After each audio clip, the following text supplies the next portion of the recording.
15 August रोजी आपण कामगार मित्राचा पुतळा दहन करणार आहे, तर नेमकी काय मागण्याने?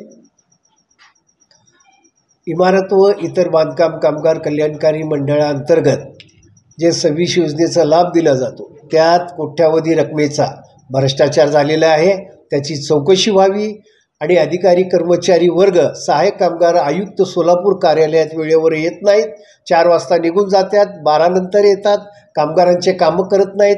3 वर्षापासून कामगारांचे त्या ठिकाणी लाभाचे प्रकरणं प्रलंबित आहेत, त्यावर निर्णय लवकरात लवकर घ्यावं।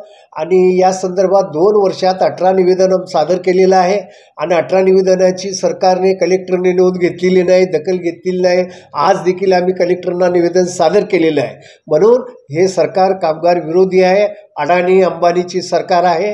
राज्य सरकारचा पुतळा दहन करण्यासाठी, निषेध करण्यासाठी 16 कामगार संघटनाची महासंघ असलेले या कामगार संघटना महासंघाच्या वतीने जिल्हा परिषद हेतून 11:30 वाजता 15 ऑगस्ट 2024ला जिल्हाधिकारी कार्यालयावर मोर्चा आयोजित केलेला आहे।